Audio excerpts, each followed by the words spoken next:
হঠাৎ দরজাটা নিজের থেকেই বন্ধ হয়ে গেল ধম করে। রিমন ভয়ে ভয়ে ভয়ে দরজা ধাক্কাতে লাগলো।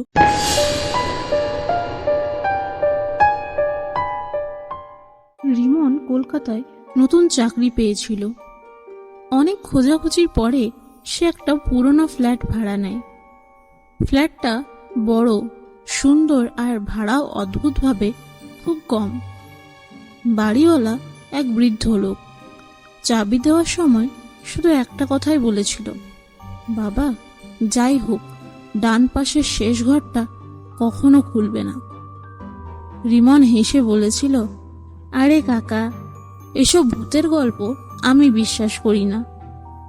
বৃদ্ধ লোকটা কোনো উত্তর দেয়নি, শুধু কাঁপা গলায় বলেছিল, ওই ঘরে রাতে কেউ ডাকলে সাড়া দেবে না।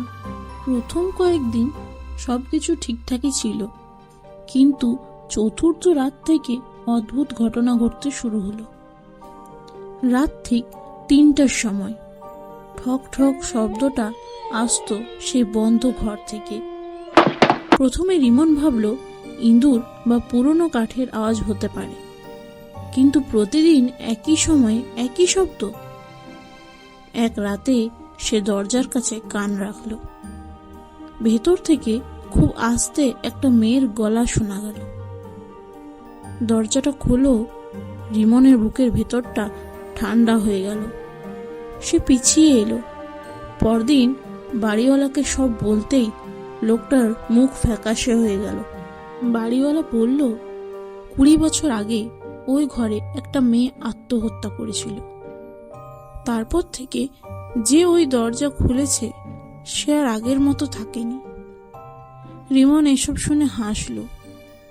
সে ঠিক করলো আজ রাতেই রহস্যের শেষ করবে।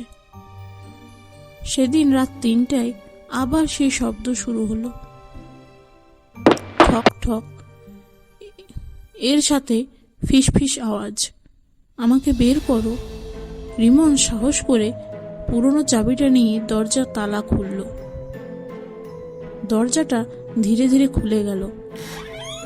ঘরটা বরফের মতো ঠান্ডা। ভেতরে ধুলো পড়া আসবাব, ছেঁড়া পর্দা আর দেয়ালের সামনে একটা বিশাল আয়না। হঠাৎ দরজাটা নিজের থেকেই বন্ধ হয়ে গেল ধম করে। রিমন ভয়ে ভয়ে ভয়ে দরজা ধাক্কাতে লাগলো, কিন্তু দরজা খুলল না।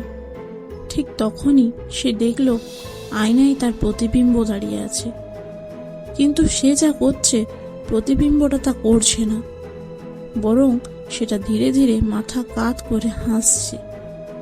রিমনের হাত পা ঠান্ডা হয়ে গেল। হঠাৎ আয়নার ভেতরে থাকা রিমন কাঁচে হাত রাখল। তারপর ধীরে ধীরে কাঁচের ভেতর থেকে একটা কালো হাত বেরিয়ে এলো। রিমন চিৎকার করে পিছিয়ে গেল, কিন্তু ঘরের চারিদিকে তখন ফিসফিস আওয়াজ। এবার তুই থাকবি এখানে। আয়নার ভেতরের জিনিসটা ধীরে ধীরে বেরিয়ে আসতে লাগলো। তার মুখে কোনো চোখ নেই, শুধু বিশাল এক হাসি। তারপর সে ঝাঁপিয়ে পড়ল রিমনের উপর। সেই রাতের পর রিমনকে আর কেউ কখনো দেখেনি। পরদিন সকালে পুলিশ এসে শুধু একটা জিনিসই দেখতে পেল। ঘরের আয়নায় রক্ত দিয়ে লেখা ছিল, এখন আমি মুক্ত।